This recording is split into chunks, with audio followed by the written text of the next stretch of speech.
Manifestieren mit dem Gesetz der Annahme. In diesem Video erfährst du, was das Gesetz der Annahme ist, wer es erfunden hat oder wer diese Idee hatte zuerst und wie du es nutzen kannst, um Dinge in deinem Leben zu manifestieren, das heißt sichtbar oder fühlbar zu machen. Das Gesetz der Annahme stammt ursprünglich von Neville Goddard. Und Neville Goddard war ein Mystiker und Lehrer aus Barbados, also er ist in Barbados geboren, hat aber nachher in den USA gelebt und hat einige Bücher zum Gesetz der Annahme und zum Thema Manifestieren, also Dinge ins Leben, ins Sichtbare bringen, aus der ideellen, spirituellen Welt in die materielle Welt und hat das in den 50er und 60er Jahren in erster Linie unterrichtet. Seine Idee, und ich bin auf dieses Thema genau damit diese Woche gekommen, seine Idee ist gewesen, dass die Bibel im Wesentlichen nichts anderes ist als eine Beschreibung von verschiedenen Zuständen des Menschseins. Das heißt, sämtliche Charaktere, die wir daran finden können, sind Zustände in uns, also egal ob das Maria ist, egal ob das Jesus ist oder Noah, es sind Zustände in uns, die in unserem Leben passieren können oder in die wir uns begeben können in unserem Leben. Seine etwas limitierte Sicht auf Gott ist, dass Gott nichts anderes ist als unsere Vorstellungskraft. Und das ist limitiert insofern, als dass Gott natürlich wesentlich mehr ist als unsere Vorstellungskraft, aber wie wir das Göttliche wahrnehmen können, also das Spirituelle, das, was geschöpft werden will, das ist unter Umständen unsere Vorstellungskraft, aber natürlich auch unsere Gefühle. Also unsere Gefühle und unsere Vorstellungskraft sind das, was der Ausgangspunkt dafür ist, was wir in unserem Leben erschaffen und schöpfen können. Das ist, ja, man kann sagen eigentlich, das ist die Art und Weise, wie sich das Göttliche durch uns zum Ausdruck bringt, wenn wir in dieser Schöpferrolle oder Schöpferinnenrolle sind und verstehen, dass unsere Ideen und unsere Einfälle und unsere Vorstellung, das ist, was wir in unserem Leben nachher auch kreieren. Diese Sicht auf das Göttliche ist für unsere Zeit immer noch relativ neu und trotzdem hat es seine Anfänge gehabt im 20. Jahrhundert, aber auch schon im 19. Jahrhundert gab es Menschen, die genau das unterrichtet haben. Und Neville Goddard war jemand, der das sehr auf die Bibel bezogen hat und sehr auf diese Charaktere und auch die Situationen in der Bibel. Wenn du seine Bücher liest, dann geht es im Wesentlichen auch darum, was bestimmte Situationen aus dem Leben von Jesus zum Beispiel oder aus anderen Situationen, Paul und Johannes, was diese Situationen mit dem Manifestieren zu tun haben und was sie mit unserem eigenen Leben zu tun haben. Ich halte diese Sicht für ganz nützlich, da sie mir in meinem Leben viel geholfen hat. Ich habe mit dieser Methode angefangen zu arbeiten vor ungefähr 4 Jahren und ich bin damit nach wie vor, ich fahre damit sehr, sehr gut. Das Wesentliche, was beim Gesetz der Annahme als Grundlage gilt, ist, dass alles, was du dir in deinem Leben vorstellen kannst und was du dir vorstellst, ob du das bewusst oder unbewusst tust, deine Realität wird. Es spielt keine Rolle, ob das, was du dir vorstellst, eine Lüge ist oder ob das, was du dir vorstellst, tatsächlich auf irgendeine Art und Weise, ich sag mal, Hand und Fuß hat, wie wir das in Deutschland so schön sagen, mit unserem Verstand gesteuert. Es spielt überhaupt gar keine Rolle. Es wird deine Realität. Also völlig egal, was du dir erzählst, es wird deine Realität. Wenn du dir zum Beispiel erzählst, dass du jetzt einen ganz langen und schweren Heilungsprozess durchlaufen musst, dann ist das so. Und wenn du beginnst dir zu erzählen, dass du diesen Heilungsprozess nicht brauchst, weil du jetzt gesund sein kannst, dann wird das auch so sein. Das spielt keine Rolle. Wenn du das Gefühl hast, dass du in einer schwierigen Partnerschaft lebst, dann ist das so. Wenn du beginnst zu sehen, dass du in einer guten Partnerschaft lebst und was die tollen Sachen an deiner Partnerschaft sind und den Fokus mehr darauf legst, dann wird deine Partnerschaft sich verändern. Ähnlich ist es im beruflichen Kontext. Wenn du glaubst, dass dein Job schwer ist und es schwer ist, Geld zu verdienen, dann wird genau das deine Realität werden. Wenn du beginnst zu glauben, dass es das Einfachste auf der Welt ist, Geld zu verdienen und dass dein Job Spaß macht und dass er einfach ist, dann wird das deine Realität werden. Unabhängig davon, ob du dann im gleichen Job bleibst oder ob du beginnst, einen zu kreieren, der dir mehr entspricht. Das Gesetz der Annahme ist im Wesentlichen eine Manifestationsübung, also eine Übung, die dazu beiträgt, dass das, was du glauben möchtest, also wofür du dich entscheidest, das ist der erste Punkt. Am Anfang war das Wort, Das ist der erste Punkt. Das, was du glauben möchtest und was du kreieren möchtest, etwas ist, was erstrebenswert ist, das ist natürlich ganz klar, aber dass das in einem Prozess der Visualisierung und vor allem, und das ist das Wichtige, im Prozess der Verkörperung, also Embodiment, wie wir im Englischen so schön sagen, heute sprechen wir mehr von Embodiment als Verkörperung, also im Prozess der Verkörperung fühlen kannst. Und diese Visualisierung, also die Idee, die Visualisierung mit dem dritten Auge, also nicht mit den richtigen Augen, sondern mit dem dritten Auge, diese Visualisierung in Verbindung mit dem Gefühl programmiert dein Unbewusstes auf einen Prozess und auf ein Ziel in deinem Leben, was du erschaffen möchtest. Also das können ganz unterschiedliche Sachen sein. Der erste Punkt kann natürlich sein, dass du materielle Dinge in deinem Leben erschaffen möchtest. Das ist das, was die meisten Menschen je nach Lebenssituation wollen. Also vielleicht ein neues Auto kaufen, möchte mehr Geld verdienen, möchte dies oder jenes. Das andere kann aber auch sein, dass du Zustände manifestieren möchtest. Also Gesundheit zum Beispiel oder Frieden. Ich habe mit diesem Prozess angefangen vor 4 Jahren. Also ich arbeite mit dieser Übung oder mit diesem Prozess schon ganz, ganz automatisch und verhältnismäßig unbewusst. Habe angefangen vor 4 Jahren und habe damals einen körperlichen Zustand, also ein Gefühl von Frieden in mir begonnen zu manifestieren. Und es hat 4 Jahre gedauert, aber ich habe diesen Zustand heute und das ist eigentlich das Schöne daran. Es kann auch mal ein paar Jahre dauern, bis wir tatsächlich an diesem Punkt angekommen sind, wo wir das leben können und wo wir das fühlen können, insbesondere wenn es um körperliche Zustände geht. Dabei sind eine ganze Menge Schritte meistens notwendig, die mit Erlaubnis zu tun haben. Darf ich das wirklich? Ja, darf ich viel Geld verdienen? Oder darfst du viel Geld verdienen? Darfst du dir die Erlaubnis geben? Bist du der Ansicht, dass du die Dinge verdient hast? Was auch immer das bedeutet. Ja, also ich bin der Ansicht, du hast alles auf dieser Welt verdient, was du haben möchtest. Und du kannst das auch alles kreieren. Und es ist eine Erlaubnis, die du dir selbst zuerst geben darfst, dass du diese Dinge tatsächlich in deinem Leben haben darfst. Sei das Geld, sei das die Partnerschaft, die du dir wünschst, sei das Kinder, sei das Reisen oder was auch immer. Ich empfehle dir mit diesem Prozess oder mit dieser Übung, wenn du mit dieser Übung das erste Mal arbeitest, mit kleinen Dingen anzufangen, um dein Vertrauen zu stärken. Also nicht sofort mit der Weltreise loszulegen, denn das kann so gehen, dass die Dinge in dein Leben kommen und dass du ratzfatz deinen Job verlierst, deine Partnerschaft verlierst oder sonst irgendwas. Mir ist das zum Beispiel passiert. Ich habe damals unbewusst manifestiert, also habe nicht gewusst, was ich eigentlich tue, aber ich war plötzlich alles los und saß in Thailand. Also das kann passieren. Insofern fang vielleicht mit kleinen Dingen an, denn wenn du große Dinge tust, wie zum Beispiel das Thema Einkommen zu verändern, das Thema Partnerschaft zu verändern, das Thema Reisen ganz besonders, ja, also das ist etwas, wo es sein kann, dass das Universum sagt, okay, du kriegst, was du haben willst, aber du musst dafür alles andere loslassen. Also du wirst durch einen Prozess gehen, in dem Dinge losgelassen werden müssen und das ist natürlich emotional, kann sehr anstrengend sein. Also fang mit kleinen Dingen an, vielleicht mit Gegenständen, die du haben möchtest, vielleicht mit mehr Einkommen, vielleicht mit irgendwelchen Gefühlen, die du häufiger haben möchtest, vielleicht möchtest du neue Freunde finden, vielleicht ein neues Telefon oder was auch immer. Also fang mit Dingen an, die überschaubar sind und einen überschaubaren Einfluss auf dein Leben haben. Ich habe neulich einen Klient gefragt, hat gesagt, Nadja, wie viele Dinge manifestierst du gleichzeitig? Und ich manifestiere in allen Lebensbereichen. Das ist für mich aber in erster Linie auch möglich, weil ich Single bin und keine Kinder habe.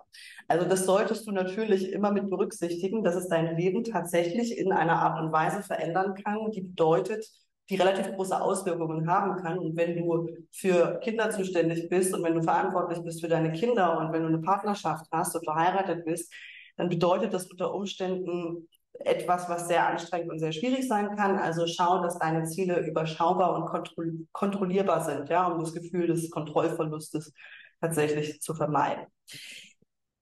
Der erste Schritt ist, dass du in einen Zustand der Entspannung kommst. Also Entspannung zu üben ist der erste Schritt, wenn du überhaupt manifestieren möchtest und wenn du beginnen möchtest, bewusst zu manifestieren. Egal ob mit dieser Methode oder mit ähnlichen Methoden, am Ende sind sie alle irgendwie ähnlich. Also ein Zustand der Entspannung herzustellen. Das ist notwendig, damit dein Gehirn auf eine Frequenz kommt, in der das Unbewusste programmierbar wird. Also das heißt, wenn du jemand bist, der sehr schnell und sehr gestresst durchs Leben läuft, dann ist der erste Schritt wirklich zu lernen, dich zu entspannen und deinen Geist weit werden zu lassen für alles, was da kommen kann und für alles, was an Ideen kommen kann und Wünschen kommen kann. Der zweite Schritt ist die Visualisierung. Also zu visualisieren, und zwar den Endzustand. Den Endzustand, den du haben möchtest. Und Neville Goddard arbeitet in diesem Kontext im Gesetz der Annahme mit einer Situation, die beweist, dass das, was du haben möchtest, eingetreten ist. Das heißt, du beginnst dir eine Situation vorzustellen, die garantiert ein Beweis dafür ist, dass das, was du haben willst, eingetreten ist. Ich gebe dir ein Beispiel, wenn du zum Beispiel ein neues Telefon manifestieren willst, dass du als Visualisierung deine Hand siehst, in der das neue Telefon liegt. Das wäre zum Beispiel eine Variante. Oder wenn du beruflich etwas manifestieren willst, dass du dir vorstellst, wie zum Beispiel deine Freunde oder deine Familie dir gratulieren, dass du diesen Job bekommen hast. Oder wenn du selbstständig bist und mehr Einkommen visualisieren möchtest oder mehr Einkommen manifestieren möchtest, dass du dir vorstellst, wie du vielleicht deinen Rechner anschaltest und dein Bankkonto checkst und da ein bestimmter Betrag drauf ist. Oder dass du am Ende des Jahres vielleicht zu Weihnachten oder zu Silvester deiner Familie deine Erfolgsgeschichte erzählst und alle dich feiern und stolz auf dich sind. Also eine Situation, die impliziert, dass das, was du haben möchtest, erreichbar ist. Oder dass das eingetreten ist. Ja, was auch immer das sein mag. Und zwar sehend aus deinen eigenen Augen. Nicht dich in der Situation sehen, also dich, wie deine Freunde dir gratulieren, sondern aus deinen eigenen Augen sehend, dass deine Freunde dir gratulieren, dass du etwas Bestimmtes erreicht hast. Oder deine Familie oder deine beste Freundin oder vielleicht kriegst du eine WhatsApp-Nachricht von einer Freundin oder von einem Freund, dass irgendetwas eingetreten ist und sie dir gratulieren. Also das wäre die Situation, die du visualisierst. Das Endergebnis, ein möglichst positives Endergebnis, dass diese Sache eingetreten ist. Also dass du das in deinem Leben hast. Der dritte Schritt, also das erste ist dieses Bild zu kreieren. Was ist das? Vielleicht siehst du, wenn du ein neues Haus haben möchtest, sieh dich im Wohnzimmer sitzen oder sieh dich in der Küche stehen oder sieh aus den eigenen Augen dieses Haus vor dir oder diese Wohnung vor dir oder was auch immer das ist. Und der dritte Schritt ist zu fühlen. Zu fühlen, was es bedeutet, wenn du diese Sache in deinem Leben hast. Und jetzt kannst du natürlich, wenn du losgehst und sagst, ich will 1 Million Euro oder 2 Millionen oder 5 Millionen manifestieren, dann kommt manchmal so ein Gefühl von, juhu, ich habe es geschafft oder sonst irgendwas. Aber das ist in der Regel nicht das Gefühl, was wir haben, wenn wir eine Sache erfolgreich abgeschlossen haben.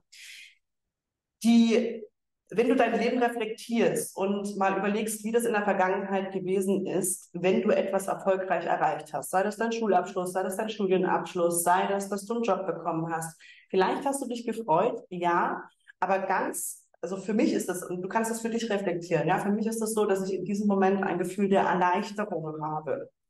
Und dieses Gefühl ich habe es geschafft, ja, das ist eher noch das als irgendwie wahnsinnige Freude.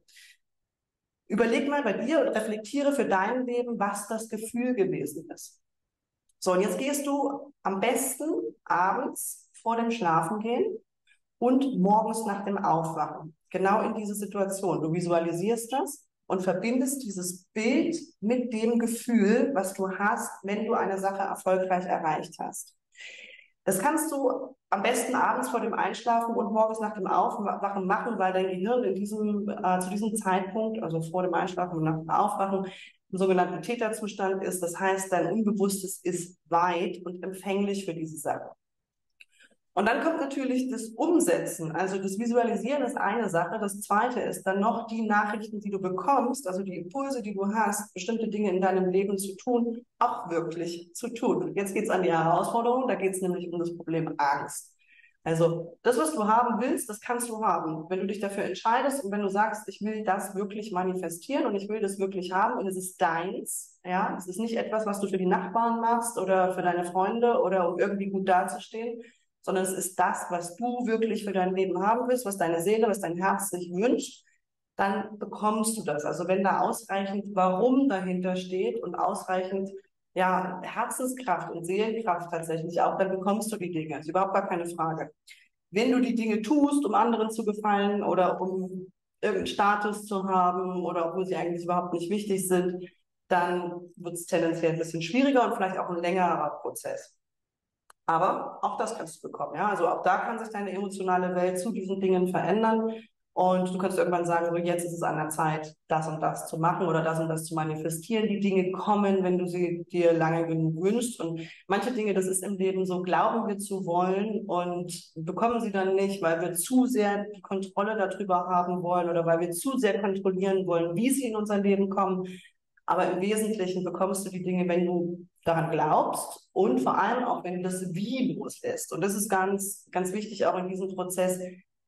Wenn es dir egal ist, wie die Dinge zu dir kommen, dann kann es passieren, dass du das Telefon auch geschenkt bekommst, wenn du es visualisierst. Ja, also es kann passieren, dass dir irgendjemand sagt, so pass auf, ich habe hier eins übrig oder als Dankeschön oder sonst irgendwas. Und dir darf es aber egal sein, wie die Dinge in dein Leben kommen, sondern sag einfach, ich will das haben, egal wie es zu mir kommen kann. Ja, nicht den Weg kontrollieren. Nicht kontrollieren, auch im Thema Partnerschaft zum Beispiel, wer das sein soll. Das macht überhaupt gar keinen Sinn, weil es gibt vielleicht eine andere Person, die viel besser geeignet ist und die viel kompatibler ist für deinen Lebensweg und von der du viel besser lernen kannst oder mit der du mehr Harmonie leben kannst und so weiter.